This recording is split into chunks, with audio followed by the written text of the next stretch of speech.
Hello, and welcome to the 27th inning. I am your host, Michael Grinnell. At the end of last week's episode with Brett Saberhagen, I mentioned that the next guest on the show would be former pitcher Tommy John.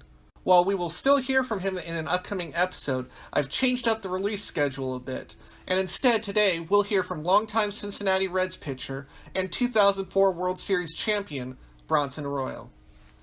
Drafted in the third round of the 1995 draft, Arroyo would compile a 148-win, 137-loss record over his 16-year career, with a 4.28 ERA and 1,571 strikeouts over 2,435 and two-thirds innings.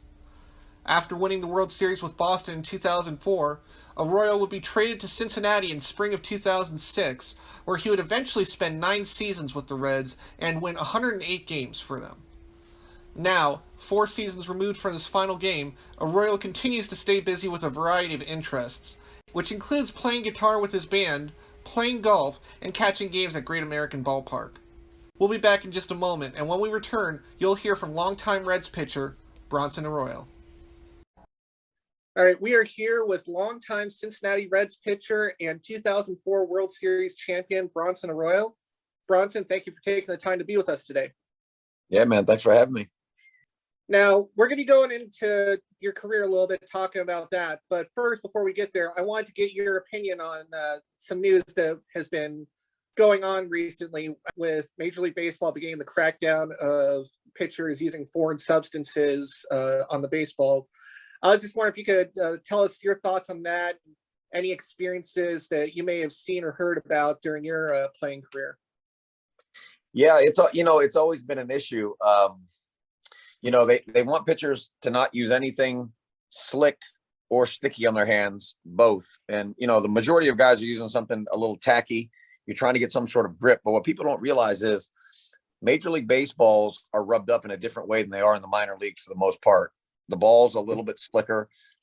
They use this special mud. And depending on who puts that mud on the ball, the outer coating of that can get very powdery. So in a lot of ways, especially if there's no humidity in the air, you can have an umpire who wants the game, the speed of the game to be going at a certain flow and could be rushing you into, hurrying up and throwing some pitches, especially when you're young. And you could have these baseballs out there and it could be September or April, no humidity in the air. You're playing in Yankee Stadium, the wind's whipping and the ball is just dry and you just can't grab it. And I think it's just ridiculous that they either need to do one of two things. One is you either fix the problem like the NFL did, which Tom Brady and Peyton Manning got together and said, these balls are super slick when we play on the road.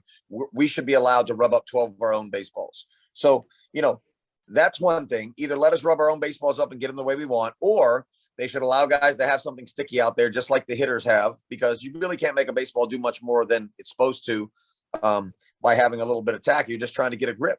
And the other thing is that, or just rub them up with a bit of pine tar at the end of putting the regular mud on the outside of them and make the ball a little tacky for guys. So then you'd speed up the play game anyway, and you wouldn't have guys having to hide stuff on their wrist and under their hat and all this stuff. It's really, you're just trying to have a fair advantage. I mean, hitters go to the plate and they have a good grip of the bat. They've got batting gloves on and they have all the pine tar they want. And they have stickum, they have anything they want. And the pitchers are supposed to go out there with a super slick baseball. And for one, guys are throwing 95 to 100 miles an hour. It's just not safe to have a Aroldis Chapman on the mound in October in Yankee Stadium and expect some left-handed hitter to be in the box not knowing that this guy has a grip of the baseball. It's insane. And so, I think a long time ago, they should have just make the balls a little tacky from Jump Street, and you won't have to worry about it.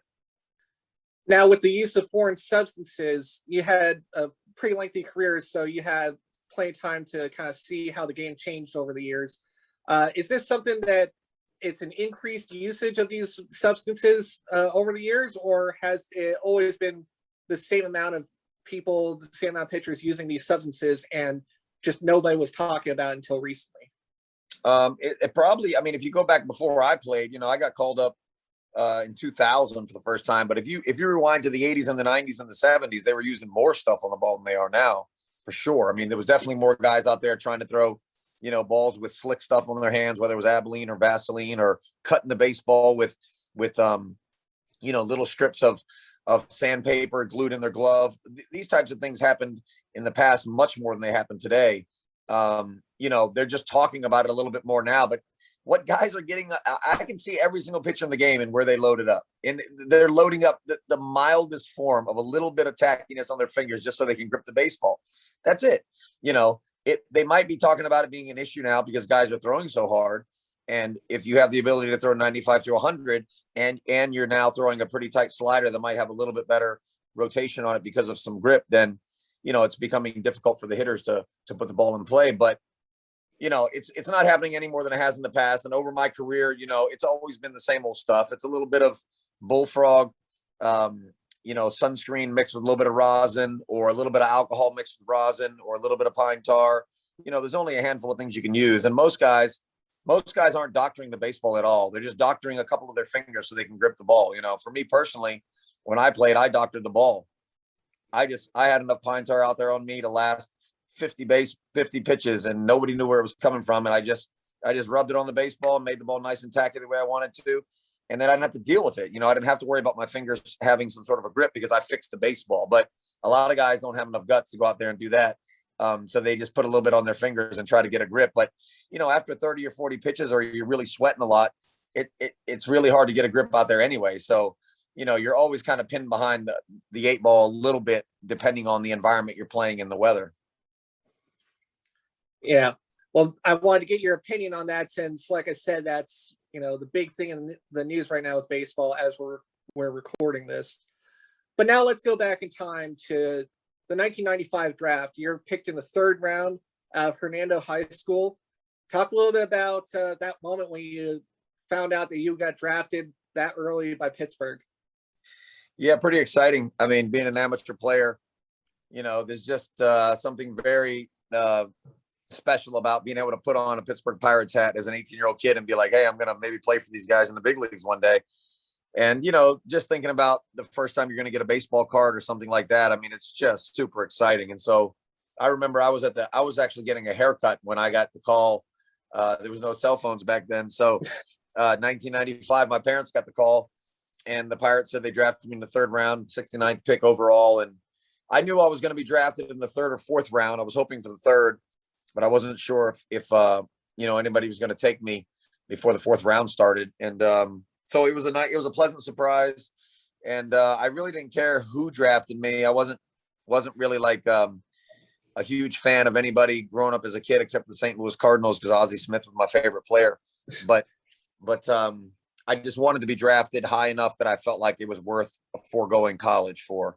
And so being picked in the 3rd round, I knew I was going to sign. I mean, the money didn't mean anything to me. I just wanted an obligation from an organization that I thought they valued me at a level that was, pretty unique. And I was just wanting to get the ball rolling, because I didn't want to sit in college for 3 years. I figured in 3 years, there's a chance I could be in a high air in AA. And I thought that was well worth the risk.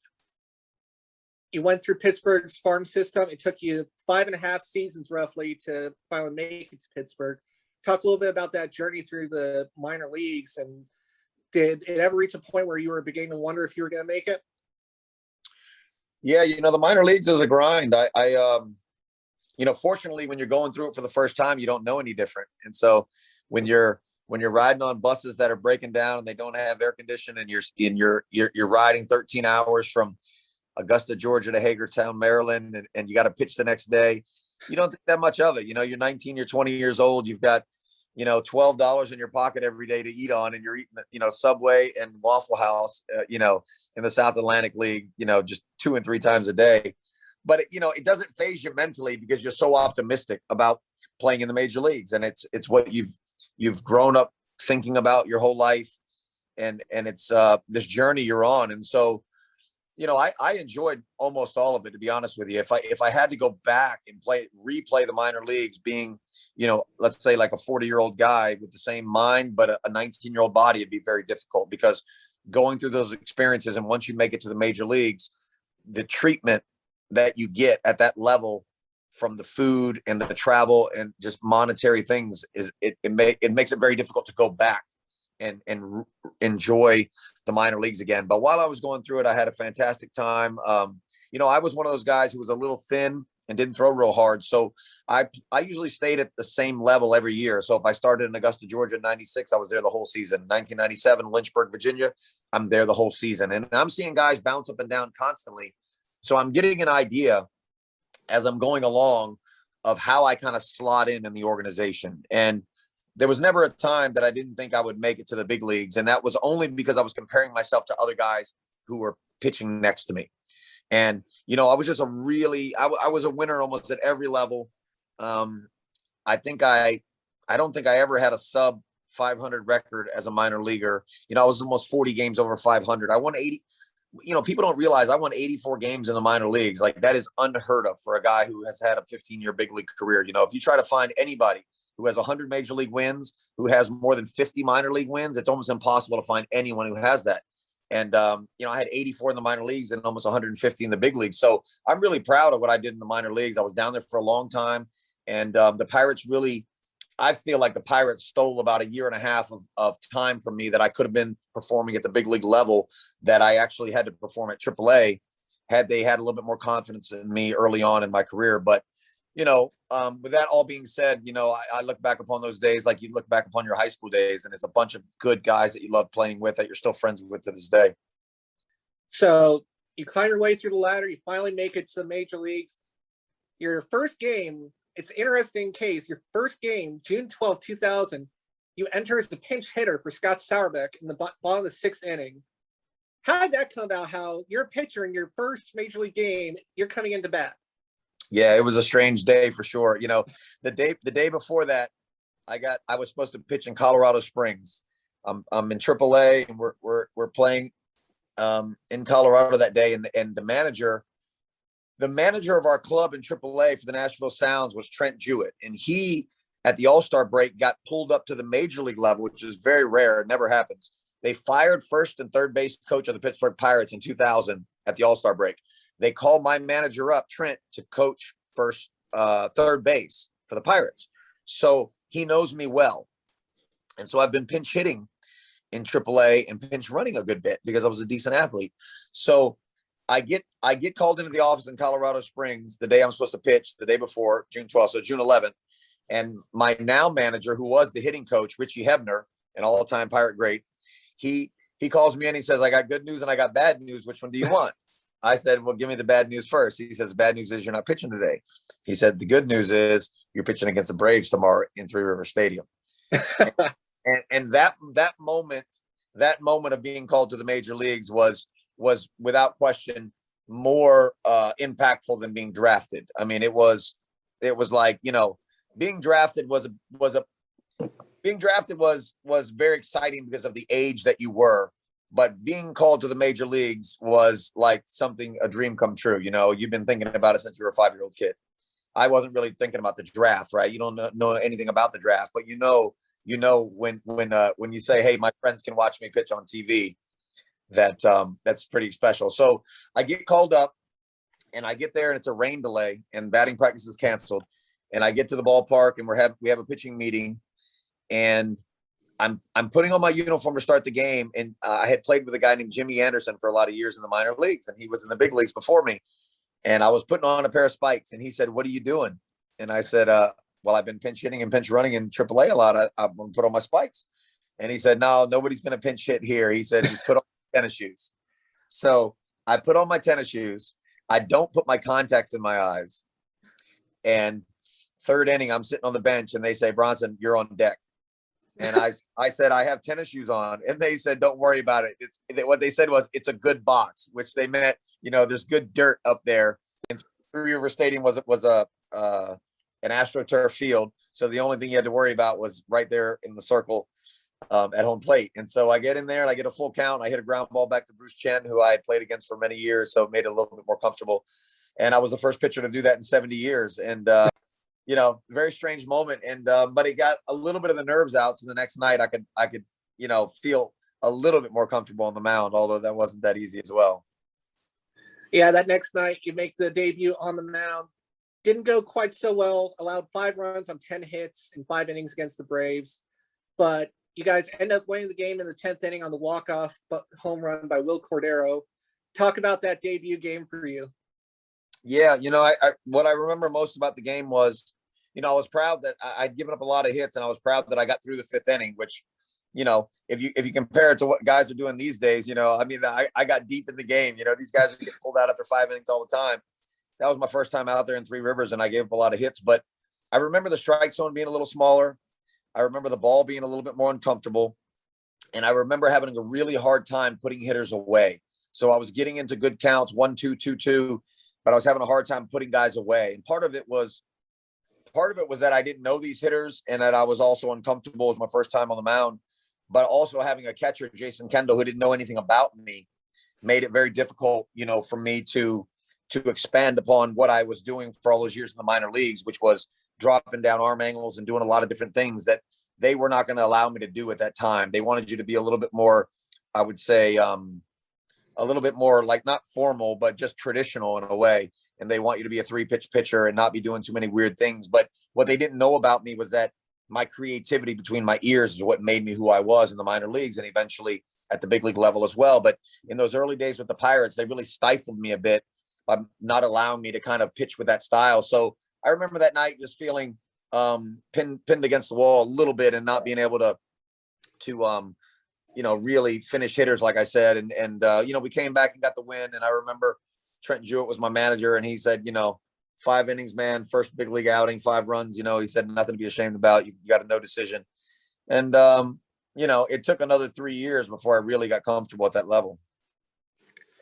Now, you mentioned that one of the things that you felt was a little bit of a difficulty that you had to overcome in that game was Jason Kendall, the catcher. You guys didn't really know each other yet and didn't have that rapport built up. And that's interesting to me. I spoke with Brett Saberhagen for one of my previous episodes, and he mentioned the importance of how much of his success was helped by the partnership and the communication with his catcher. So can you just talk a little bit about how important that communication and relationship with your catcher can have on your performance? Yeah, I can't speak for everybody, but the guys that I've observed at the major league level in the years that I played, a lot of them didn't shake off as much as I did, right? They didn't call their own game a lot of times. A lot of guys would call parts of their game, but a lot of times they were following the catcher a lot. And so, you got to have a lot of trust in that scenario, that your catcher kind of knows you inside and out, because a lot of guys don't want the responsibility of having to choose all their pitches. So they usually would just kind of ride the wave unless something's going wrong. And, it's important to have that great communication there. In my career, I was a guy who basically called every single pitch almost, except for the couple of early years when they wouldn't allow me to shake off Jason Kendall. And that was part of the reason why it was so hard for me to establish myself, because people didn't know that I was so creative, with the way that I would pitch backwards and stuff. So as years went on, when guys like Ryan Hannigan and David Ross caught me, those were the guys I really clicked with. And the reason was because they could follow along with how unorthodox I like to get hitters out. And I needed somebody who could really understand that in me in order to make the game flow. And so that's why a lot of times people ask me who was my favorite catchers. I usually say Hannigan and Ross. Jason Varitek, I love just as well in Boston, but I was a little bit less creative in those American League years than I was with the Cincinnati Reds after I got traded. And so I usually say Ross and Hannigan were my 2 favorite guys, and they were a little bit more my age too. And I could I got a chance to kind of season them. I got to bring them into the league and make them an established catcher once I was an established pitcher, where Jason Varitek was doing the opposite. He was kind of, getting me established in the major leagues. And so it was a little bit different of a relationship. But anyway you cut it, I mean, it's very difficult to try to kind of war against the best hitters in the game if you're not on the same page with the guy behind the plate. And that also goes to just having, a personality, that could jive. If the catcher doesn't really like you as a human, it's going to be pretty hard to feel like you can get Albert Pujols out of the plate. Yeah. So you've mentioned the Red Sox now a couple of times. So let's talk about that. You spend 3 seasons with Pittsburgh, and then you're claimed off waivers by the Red Sox just prior to the 2003 season. Talk a little bit about that transition from going from Pittsburgh to Boston. Yeah, I remember I was sitting at my house. I was building the house that I live in Florida now, and I was building it with my uncle and my dad and 2 helpers. We had taking that whole off season to try to finish the first house I was ever going to build. And we were doing the whole thing by hand. I remember I was painting on the inside on the walls, and I had just hung up a picture, that famous picture of the rookie where he's coming in with a briefcase, and he walks in to the Red Sox locker room, and Ted Williams is sitting there on the bench. And it's I don't know who the painter is, but I know he's a famous guy. And I had just hung that up in the house, and I got a call from Dave Littlefield, who was the Pirates general manager at the time. And he said, Bronson, hey, this is Dave Littlefield. I said, yes. And he said, you just got claimed off waivers by the Boston Red Sox. We had to take you off the 40-man to put Jeff Suppan on. And he said, he basically just said, have a nice career. He just said a couple of sentences to me. And it was just very strange that I just hung that picture up in the house. I never thought anything about the Red Sox.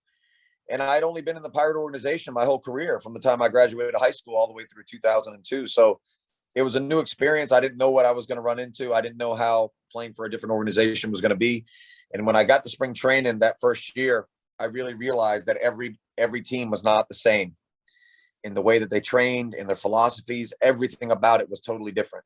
The Red Sox were much more on top of their game than the Pirates were back then. They were much more hip to, newer technologies and training methods. And so, I really was pleasantly surprised by the organization. It was the first time that I got pure honesty from a general manager. Theo Epstein called me in the office and said, hey, man, you're not going to make this club. He said, I need to hide you until the very end of spring training so nobody else plucks you off the waiver wire, man. He goes, you're out of options, and I want to keep you here in AAA. He said, I don't know what will happen, but, I think you're an asset to the organization. So I just stayed in spring. I was comfortable. I knew I was going to Pawtucket, and I went down there and just dominated the way that I always had in the minor leagues, and finally got an opportunity to pitch at the big league level late in that year after throwing a perfect game in August.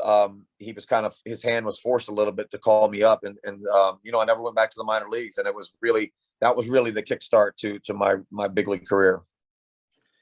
You brought that up. I was going to mention that next, especially given all the no-hitters that we've seen already early in this season. You throw a perfect game on August 10th in 2003 against the Buffalo Bisons, the fourth ever perfect game in the International League's history.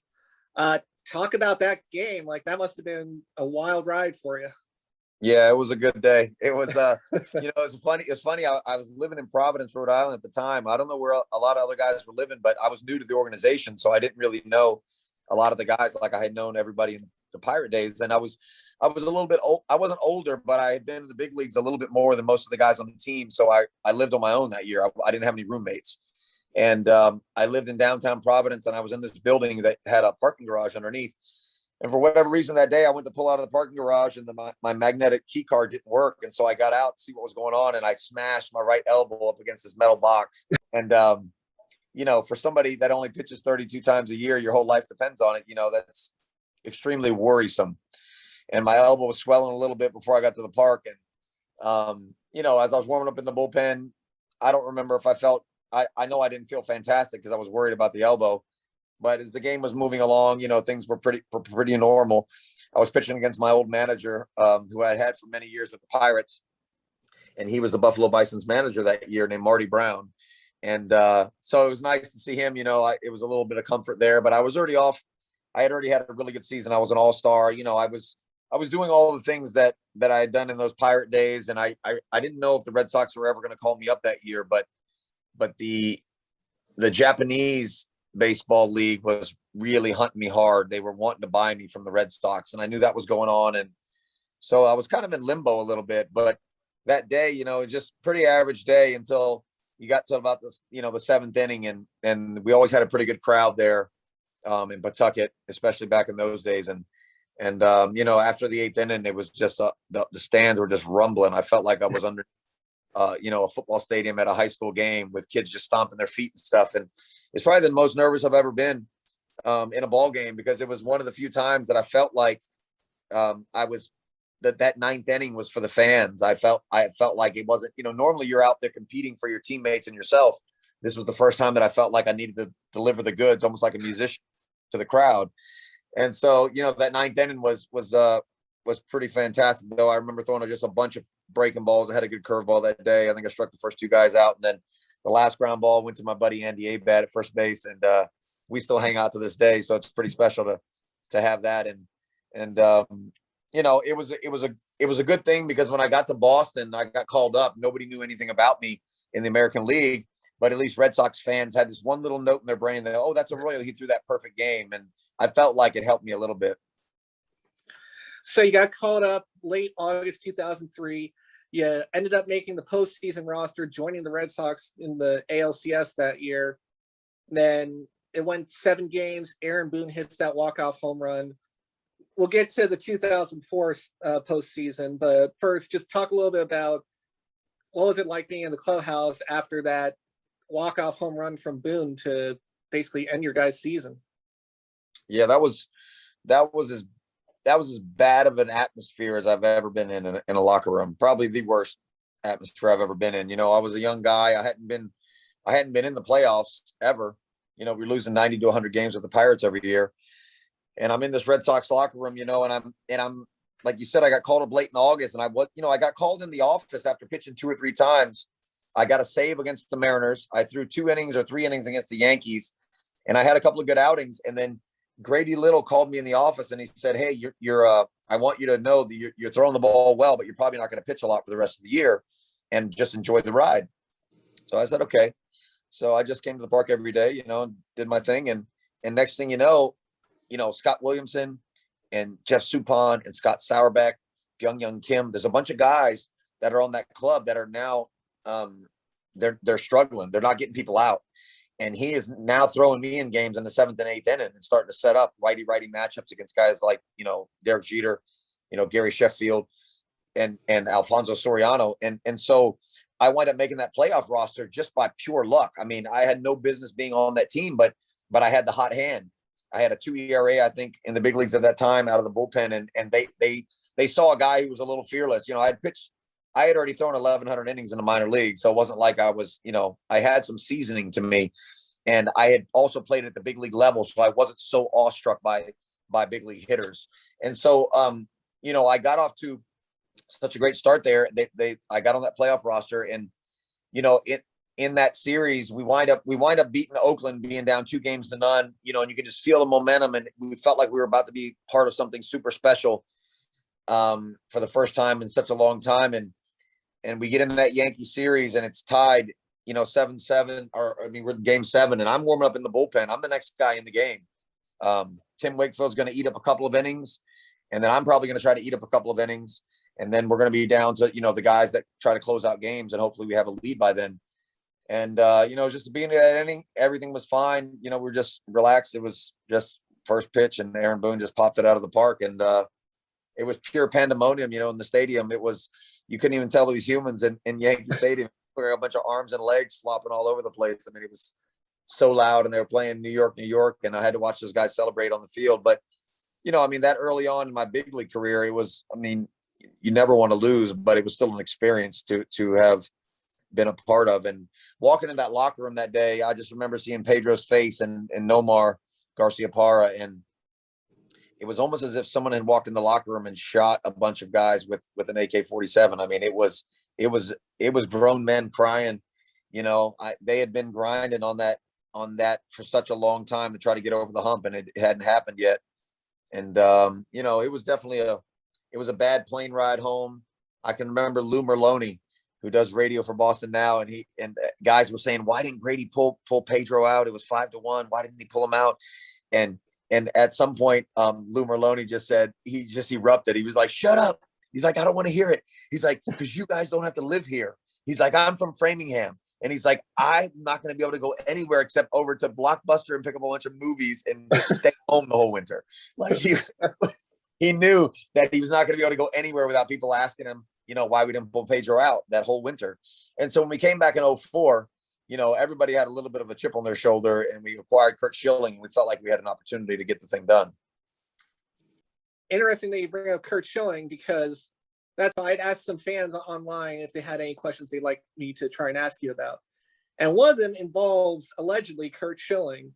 Supposedly somebody who might have been Curt Schilling went on a forum, the Sons of San Juan forum, in the 2004 ALDS, right before you pitched against the Angels, and said that he was betting on you because, quote, "he's got nuts the size of Saturn."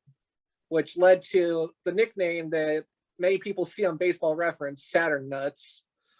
Talk a little bit about when you first heard about that. That's my nickname. Yeah. People have asked me about that because that's on my Baseball Reference page as one of my nicknames. And I didn't know anything about, Kurt did do a lot of things online. And when I first met Kurt, the first time we ever laid eyes on each other, it was the offseason of 2004, and he was signing.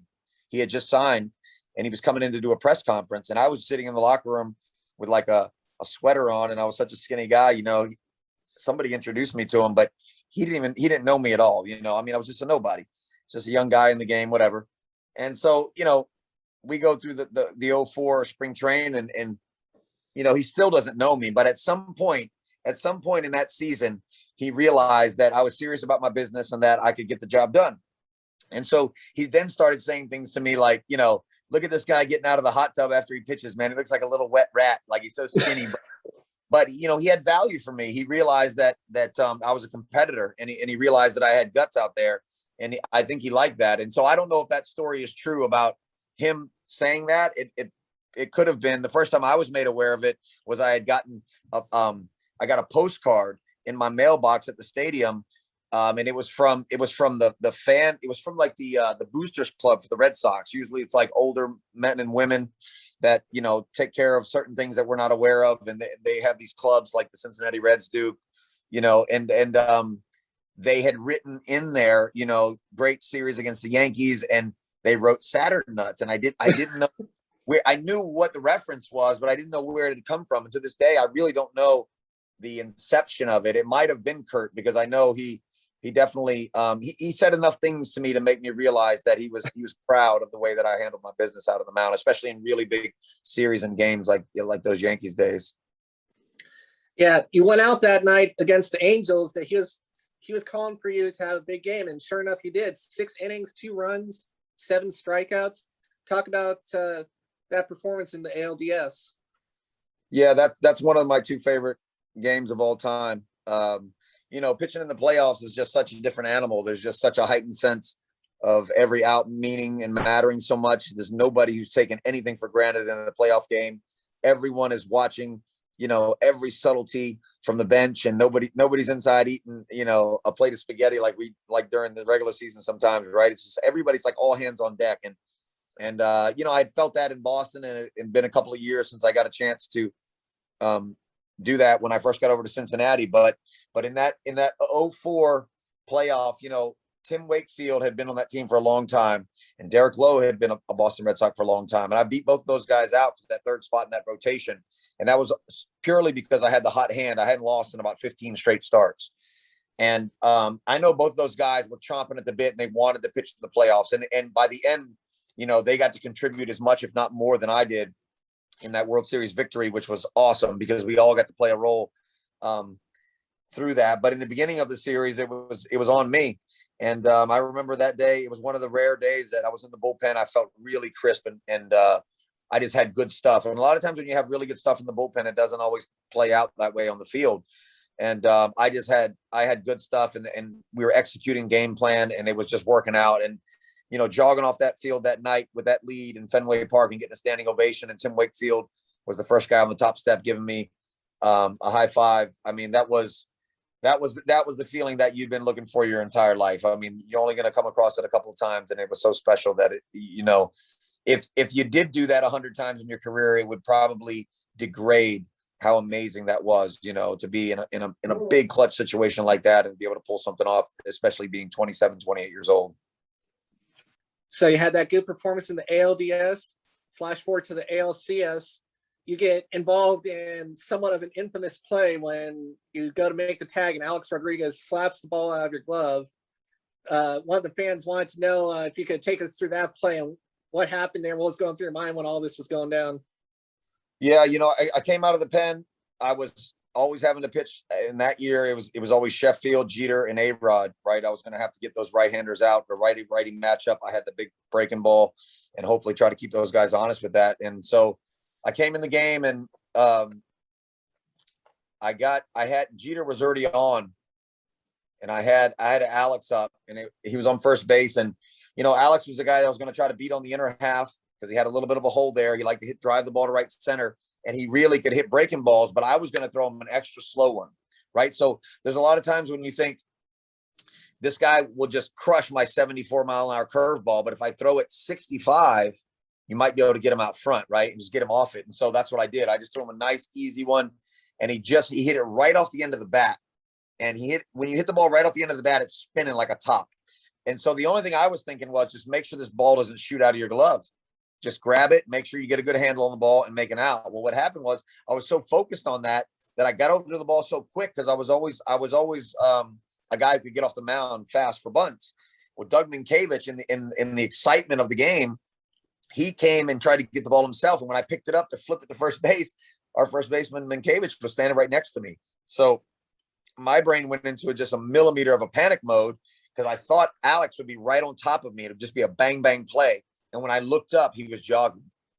So he wasn't running very hard. And so I had time. And in that time, I just kind of relaxed. I was going to tag him nice and easy, make sure Jeter stayed on second base and try to get Gary out. And he just boom, he hit me, karate chopped me with his arm really hard. It didn't hurt or anything, but my glove flew off behind him and I caught it on the other side of him. And then he had kicked the ball down. That's how the ball got down the first base line, was he had accidentally kicked it with his cleats when he was running by. And so, it turned out to be one of those situations where you thought, oh man, if they don't get this call right, we're going to really be in trouble here. I've got second and third. Jeter's already scored. I've got man on second. It's now one run ball game, and I got to get Gary Sheffield out, and I've only got an out. So getting that call right was super crucial. Sending Derek back to first base, it allowed me to pitch to Gary Sheffield with a little bit more of a relaxed tempo, not worrying about someone being in scoring position. And I also remember that in the middle of the umpires trying to get that call right, the fans were really getting agitated, and they started just raining stuff down when they called them out.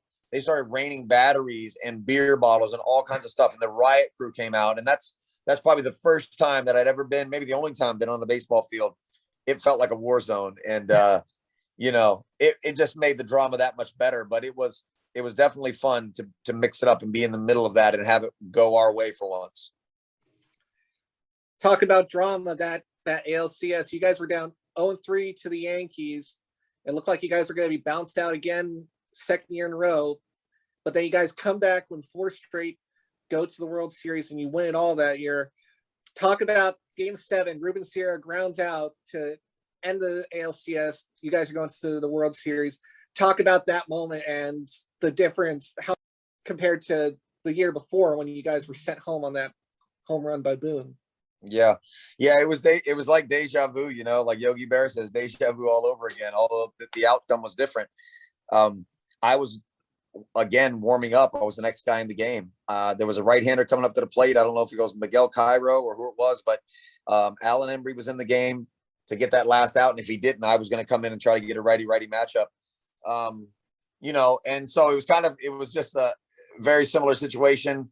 You're in the same stadium. The fans are treating you exactly the same. And I was warming up in the pen and they're screaming at you. And we finally got over the hump. We slayed the beast inside, Yankee Stadium, which was just fantastic. And I remember running in and just in total disbelief that we actually pulled this thing off. And watching Derek Jeter and Alex Rodriguez, they stayed on the top of the fence. They had their chins rested on the top of the fence there in their dugout, and they just watched us celebrate. And I thought, man, they finally have to watch us instead of us watching them. And the World Series was really, I probably couldn't even have told you at that time who we were going to face in the World Series that day, because we were so, we were having to grind so hard to try to get over the Yankees. I mean, we play those guys regular season games. It always felt like a playoff game. It was always neck and neck. It was like, two heavyweight fighters constantly going at it, and you never know who was going to win. So we really weren't thinking outside of that box to who we're going to face in a World Series, because we didn't even pay attention to the National League, because you felt like every time you're playing against the Yankees, it was the center of the universe. And, it was just such a relief, really, to get that off our back. And then going on to the World Series, it felt like we were just floating. I mean, after winning Game 1, it just felt like we were going to be unstoppable, just in the fact that we had just overcome, probably the toughest adversary we could have possibly played against. And we did it for 4 straight in the middle of high intensity games. I mean, it was just, coming back off Mariano Rivera to tie ball games, or Bill Miller, and the steal at second base by Dave Roberts. Just all these things that played out like a movie. And by the time we got to St. Louis, it just felt like we were cruising, and it made it that much easier to kind of close those guys out. You guys sweep the World Series in 4 games. And Alan Embry, you guys combined to toss a shutout 8th inning in Game 4, and then get the last out, and Edgar Renteria ground out back to Keith Folk. History is made. You're part of a big moment in baseball history. Can you talk a little bit about what it was like in that moment when you guys broke that curse, and then also looking back at it now and realizing that forever you're going to be part of that moment in history? Yeah, it was something that I didn't take for granted. I was seasoned enough, and I played enough years to know that this type of thing doesn't happen every day. There is no other stadium you could walk in and give you that same feeling as Fenway Park, right? And so I knew the fans were special in New England. I knew that it had been 86 years. My parents were Mets fans in 86, and so they were cheering when Buckner missed that ball.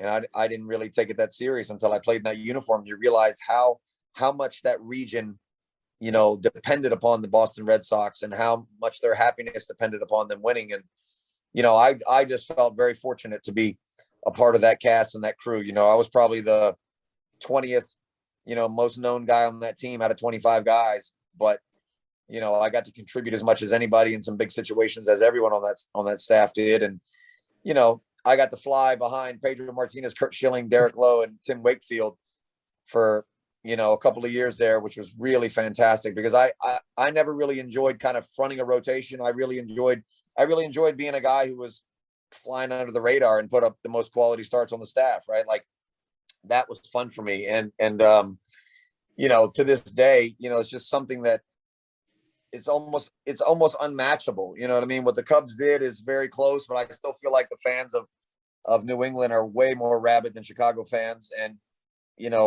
watching 4.5 million people come out for that parade in snowy weather and stay. I mean, it felt like we were in Ferris Bueller's Day Off. I just, I've got raw footage from that I filmed for Cold Pizza back then. It was an ESPN show.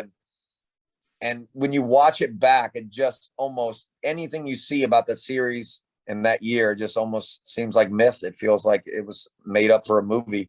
And, and then Jimmy Fallon and Drew Barrymore were filming Fever Pitch, and they had to change the ending for that. And they were on the field celebrating with us as well. So, I mean, it was a dream come true. My parents were there. I've been thrown to a tire, cemented on a bucket with my father since I'm a 5-year-old kid, working out in the weight room, pushing crazy weight. I got DVDs of me as an 8-year-old kid squatting 235 pounds and deadlifting 255. And all that stuff came to fruition that day, finally to win a World Series, to go down in the history of the game, at least for one page in the history of baseball. It's got our names on it. And so that was pretty special. You spent one more year with Boston in 2005, and then finally you arrived in Cincinnati in 2006, where you spend the majority of your career there. Talk a little bit about going from Boston to Cincinnati, and then just talk a little bit about your time. Like, a lot of fans still remember your time playing there with the Reds. Yeah, I feel like a Red now, even though we won that World Series. When you play, I only played 3 years in Boston, and I played 9 in Cincinnati, and that really is the determining factor of kind of how you feel. And I also, when I got over to Cincinnati, I was respected as a frontline major league starter, and so I wasn't somebody who needed to be shown the ropes anymore. I was going to get the opportunity to show some younger guys the ropes, and so what makes it feel really. What made me really fulfilled in Cincinnati was the fact that I got to raise Mike Leake, Johnny Cueto, Homer Bailey, Matt Latos, Joey Votto, Jay Bruce, all those guys that came through there that gave us the opportunity to play in the playoffs 3 out of 4 years from 2010 through 12 or 13. I got to show those guys what it was to be a professional. I got to throw team parties and have them dress up as rookies.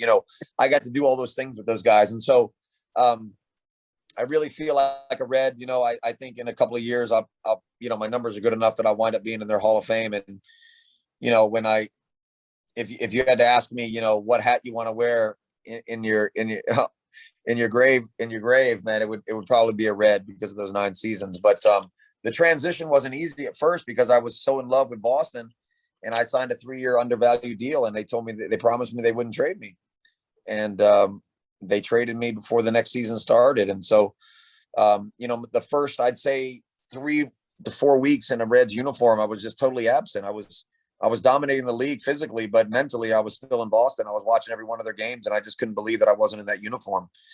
And then eventually I just had to come to the realization that in order to be the best player I could be, I was going to have to be present tense in that locker room with these guys. And,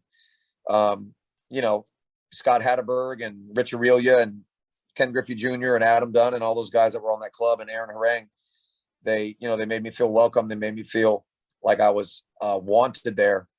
And so, I wound up being an all-star that year, and I had Theo Epstein and Larry Lucchino, the second in command owner of the Red Sox. I had those guys calling me and complaining to me that they needed a starter like me on their club, and I was like, "Are you kidding? Just traded me." So it was gratifying to be an all-star that year and to hit a couple of home runs and to kind of put myself on a trajectory to be a quality major league starter and get paid like I was. So, I mean, in a lot of ways, it did me a lot of good to kind of get out from underneath the big machine of the Red Sox, but I wasn't looking forward to doing that when I signed that 3-year deal. Can you talk a little bit about some of those teammates that you had in your Cincinnati years, and then also talk a little bit about those, like the fan interactions that you had over the years with the Reds? Yeah. Cincinnati was a quieter town. You didn't, other than opening day, you didn't have as rabid of fans as you had in Fenway Park most nights. You didn't have people screaming at you like, "Arroyo, if you don't save this game, you're not going to make it out of the stadium alive." You hear that in Fenway. You rarely ever heard that at Great American Ballpark. And I got off to such a good start here. The fans really treated me well. And, I've become a part of this community, probably as big a part of this community as anybody who's ever played in the uniform, because I've stuck around here. I still live here half the time. I still go to the ballpark. I still do things for the team. I still do commercials here and there. I play music in the city.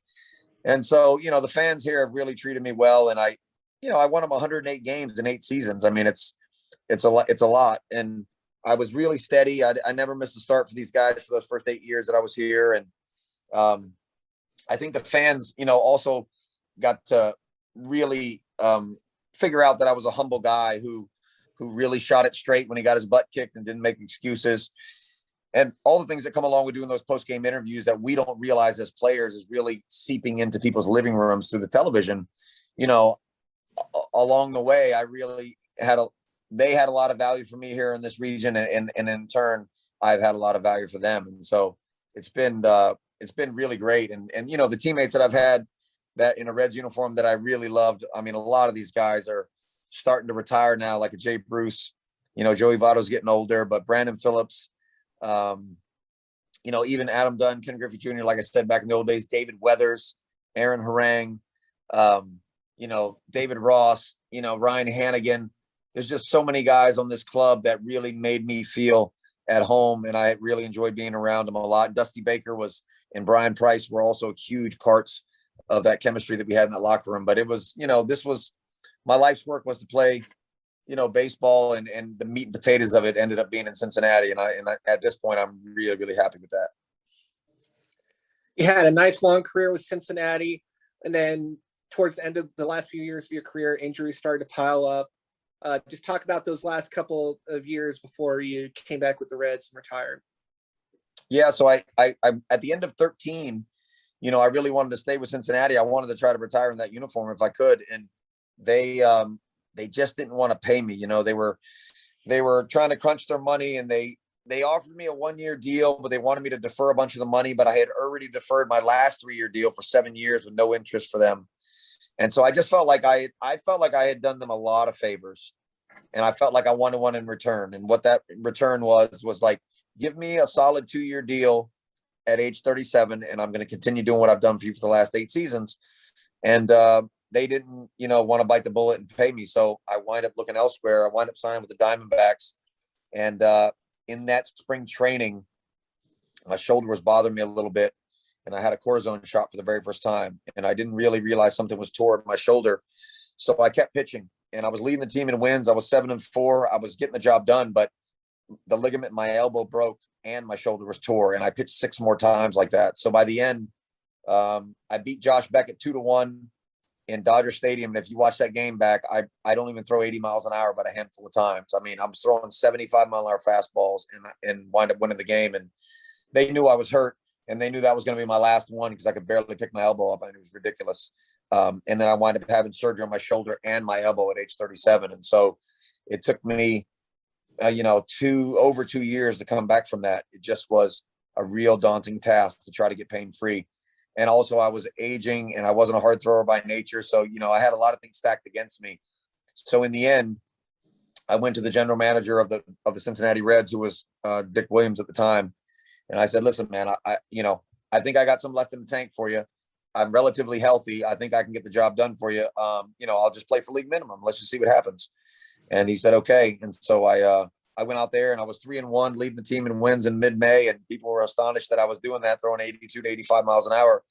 But in the end, my shoulder just wouldn't hold up. I was slowly becoming in more and more pain, and nothing could take it away. The cortisone shots stopped working, and I knew by that, the middle of that season, it was just, it was game, set, match. Physically, I had exhausted everything I had in the tank, and I was going to take the last 3 months to try to just throw team parties, run a radio show on the bus, try to give all the young guys every bit of wisdom I ever had in my mind for the game.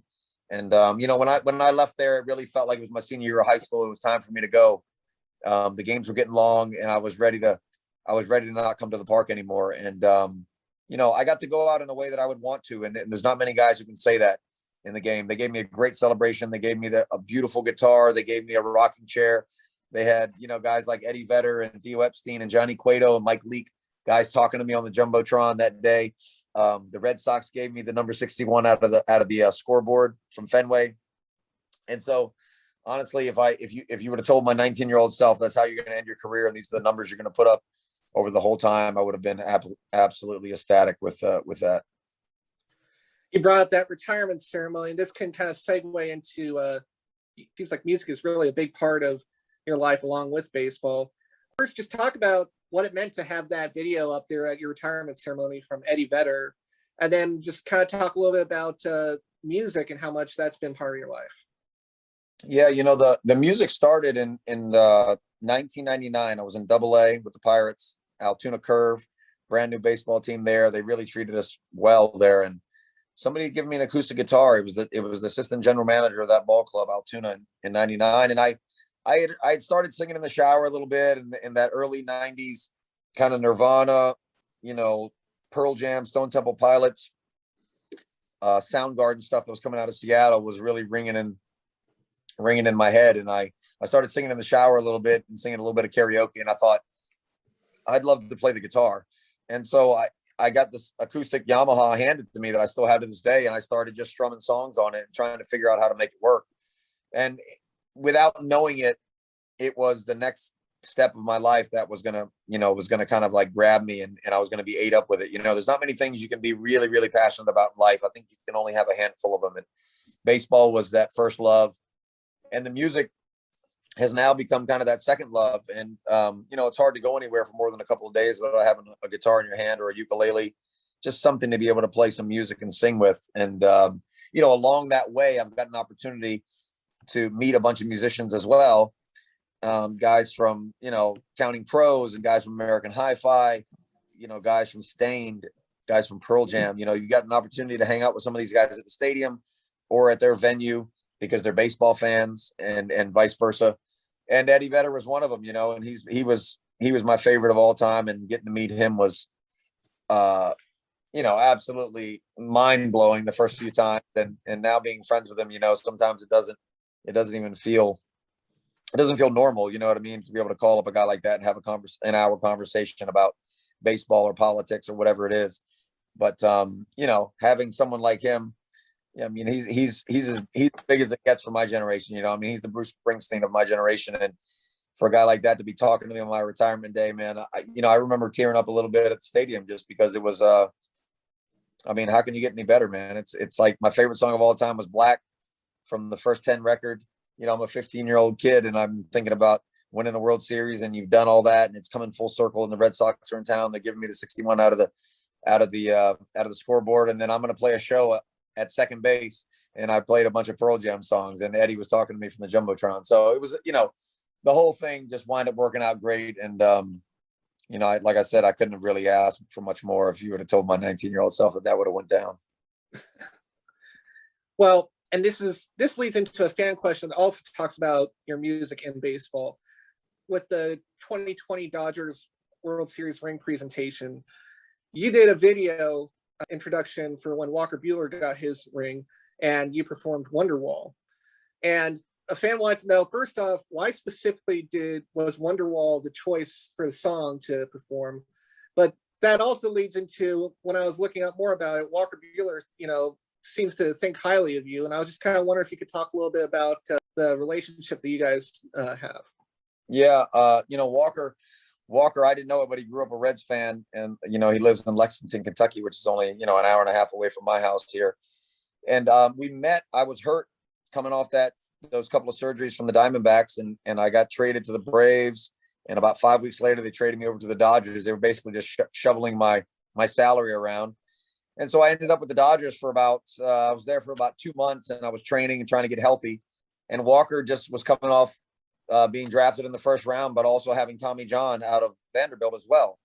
And so we were working out together, and he was hurt and I was hurt, and we were both have kind of the same body style. We're both thin guys and good athletes, and kind of, whippy, rubber arms. And so, I just took to him because he took to me a little bit. His personality was humble, but a little bit bold, like he didn't mind coming over and saying what's up to a Bronson Arroyo, who had flipped in the big leagues for 15 years, and so he'd say, hey man, I'm Walker Buehler, man. And, this is where I'm from, and this is what I do, man. I'm a Reds fan. And, we got to playing a little bit of golf and hanging out together and really enjoying each other's company. And so, when they asked him, who would you want to, I don't know if they told those guys they were doing videos, or maybe they just asked them who their favorite players were. I guess I came up in that conversation. And so when they asked me to do that, I'm always trying to deliver the goods in a way that is not, just average. That's just the way I think about things. If somebody asked me to do a video for them, I try to knock it out of the park and try to put detail in it that matters. And so for him, I wanted to say something from the heart. I wanted to talk to him in a way that I didn't feel like I was talking to the camera. I wanted to feel like I was talking to him on the field, and try to come across that way. And that led to me thinking I want to play just a little bit of music, because there's a feeling in music that's hard to articulate with just words. And the reason I chose Wonderwall was because Wonderwall has the very beginning of that song just has a very uplifting feeling in it. When he says, I don't believe that anybody feels the way that I do about you now. Right. It's the end of that first verse, with the chords and the melody and what he's saying, to me, has just always felt like somebody's just uplifting you in the world, and that good things are happening. And so I wanted to and it's also a song that most people know, even from generations, that have come along now that don't know anything about Oasis, but they just know that song. And so I wanted to just put something together like that. And that just felt like the right song to do it to. And I sent that in, and, people had texted me about it that night and said, hey man, great video, blah, blah, blah. And somebody wrote an article about it in the Atlantic, but, I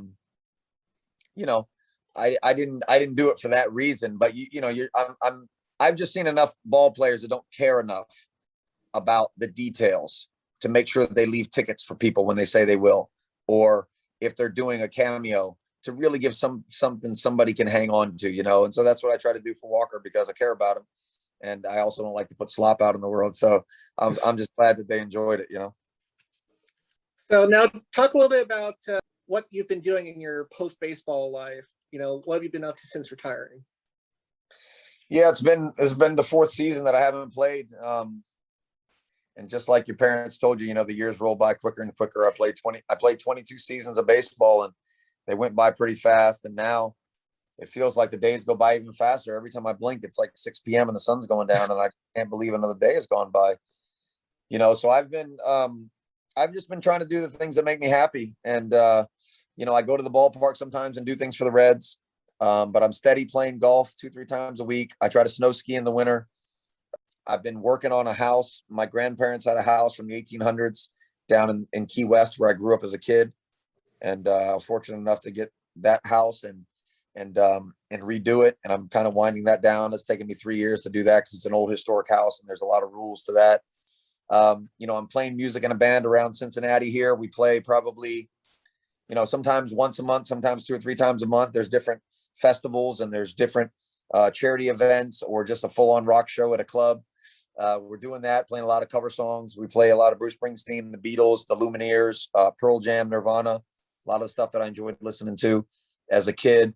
And then I wrote a record before COVID, and I was about 70% finished recording it with another band out in LA, a bunch of guys that I knew from New England that are all in a bunch of big bands like Miley Cyrus's band and Gnarls Barkley, and the Chili Peppers. And these guys are, they've been my friends since I played in Boston. And so I tried to finish that record up, but then COVID hit. So we're kind of on pause right now. We're going to try to finish it up hopefully later in the year. But, I'm not doing one specific thing. But I kind of say yes to everybody about everything. So I do a little bit of everything. And the meat and potatoes for me, I think, is just trying to spend time with people you want to be with. And it doesn't matter what we're doing, if we're fishing or we're skiing or playing golf or going to the ballpark. You're trying to be around people that you value. Life is so short. I never thought I'd be 44, and I know I'm going to blink and I'm going to say the same thing when I'm 64. And so, that's really all it is. It's just a day to day, who can you be with today? We're going to play 18 holes of golf with these 3 guys I haven't seen in a while. And then we're going to go to Mexico with this group of people. It's just really, that's what I'm doing, is just trying to maximize my time on the planet before my friends start disappearing or I disappear.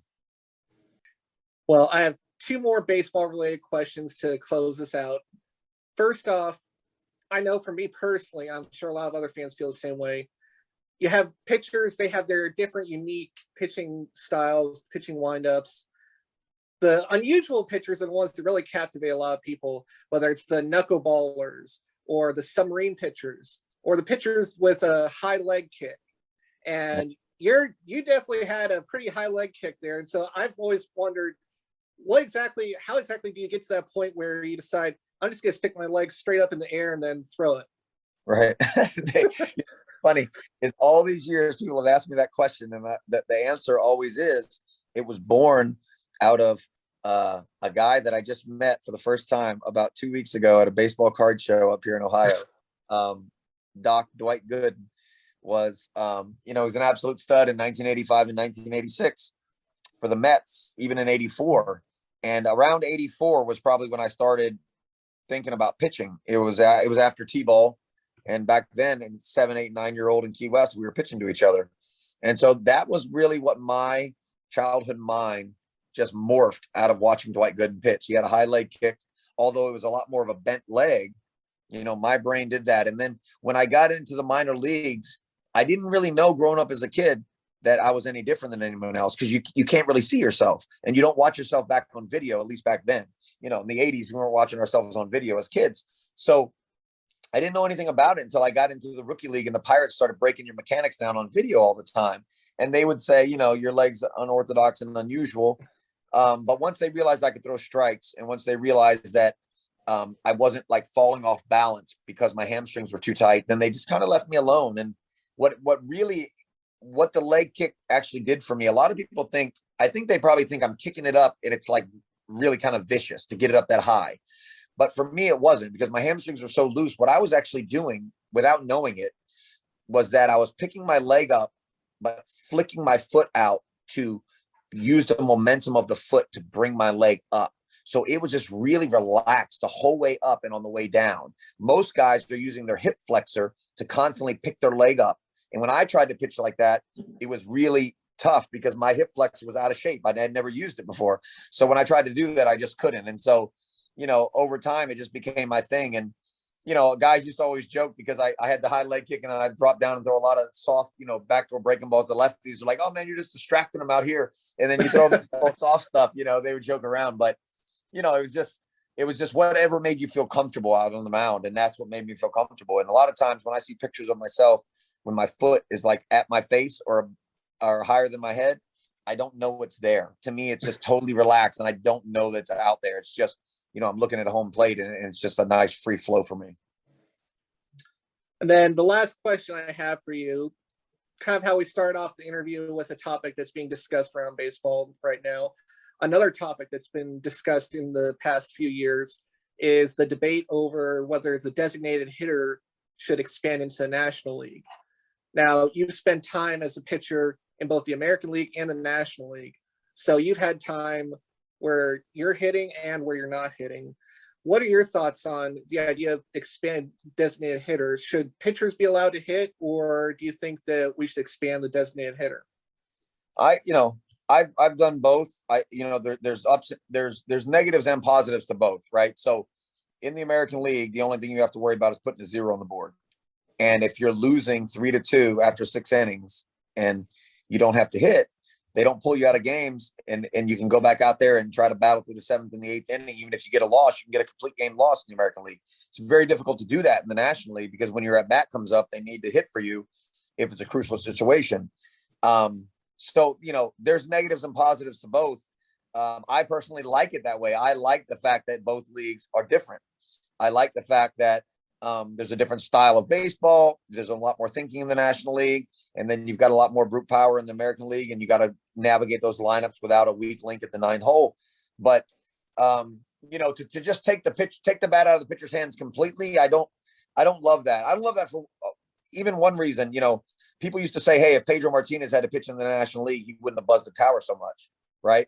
I like the fact that a guy has to go to the plate and kind of, answer for the fact that maybe he drilled a bunch of guys or he's really trying to intimidate guys by throwing high and inside, right? I think that part of the game needs to be there. And I also enjoy the fact that, in interleague play and in the playoffs, you get these kind of squirrely things where you get American League guys who haven't, been out on the mound a whole lot or haven't had to hit, and they've got to try to put a bunt down and stuff. I enjoy having the separation of the two leagues. I really like having the identity of the two leagues. If they wind up just going with the DH through and through, to me, it's flatlining the game out a little bit. It's like saying if everybody throws 95 to 100 miles per hour, even if they put up good numbers, you need some uniqueness in the game, and you need some out of the box things. And, sometimes when you take all that detail out of the game, it becomes, to me, a little bit more boring. I wish they would leave it the way it is. That's a really interesting perspective on that. All right. Bronson Arroyo, thank you for taking the time to speak with us again. All right, man. We'll see you around the bend, I'm sure. And that will do it for this episode of the 27th Inning. Thanks again to Bronson for being on the show. Make sure to subscribe for future episodes, and you can find the show now on Apple Podcasts, Google Podcasts, Spotify, or wherever else you listen to your podcasts. If you have suggestions for future guests you'd like to hear from, or questions that you'd like them to answer, drop a comment on our new Facebook page at the 27th Inning, and also make sure to like it to get updates on the show and upcoming guests. Check back for next week's episode, where you'll hear from former Major League umpire Gary Darling. Thanks for listening. Have a great day.